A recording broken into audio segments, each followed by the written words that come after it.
কলকাতা হাইকোর্টে দ্বারস্থ তৃণমূল কংগ্রেস, ইডির বিরুদ্ধে আইনি পদক্ষেপ। হাইকোর্টে মামলা দায়ের তৃণমূলের, নথি লোপাটের অভিযোগ ইডির বিরুদ্ধে। মামলা দায়ের তৃণমূলের, পাল্টা তৃণমূল কংগ্রেস এনফোর্সমেন্ট ডিরেক্টরেটের বিরুদ্ধে আইনি পদক্ষেপ। আদালতে মামলা দায়ের করতে চলেছে এবং ইতিমধ্যেই ইডির বিরুদ্ধে বিচারপতি শুভ্রা ঘোষের এজলাসে মামলা।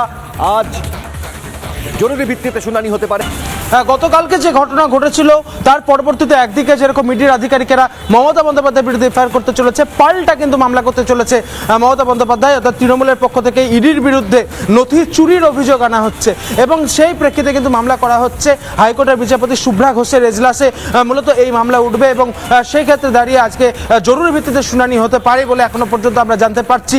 গতকালকে যে নাটকীয় পরিস্থিতি তৈরি হয়, প্রতীক জৈনের অফিসে প্রথমে যান ইডির আধিকারিক এবং তারপরে মমতা বন্দ্যোপাধ্যায় সেখানে চলে যান এবং একেবারে সেই ঘর থেকে বেশ কিছু নথি, বেশ কিছু ফাইল সেখান থেকে নিয়ে আসা হয়, গাড়িতে তোলা হয় এবং পরবর্তীতে তদন্ত চলাকালীন ইডি আধিকারিকরা দেখতে পান যে বেশ কিছু নথি, বেশ কিছু গুরুত্বপূর্ণ এভিডেন্স কিন্তু সেখান থেকে মিসিং হয়ে গিয়েছে এবং তার প্রেক্ষিতে একদিকে যেরকম মমতা বন্দ্যোপাধ্যায়ের বিরুদ্ধে এফআইআর করতে চলেছে ইডির আধিকারিকেরা, পাল্টা প্রতীক জৈনের বাড়ি এবং অফিস থেকে নথি চুরি করে নেওয়া হয়েছে এমনটাই কিন্তু অভিযোগ করা হচ্ছে ইডির বিরুদ্ধে এবং সেই প্রেক্ষিতেও কিন্তু হাইকোর্টে মামলা করতে চলেছে তৃণমূল এবং মমতা বন্দ্যোপাধ্যায়ের পক্ষ থেকে মূলত এই মামলা করা হচ্ছে শুভ্রা ঘোষের, বিচারপতি শুভ্রা ঘোষের এজলাসে এই মামলা করা হবে এবং জরুরি ভিত্তিতে তার শুনানি হওয়ার কথা আজ।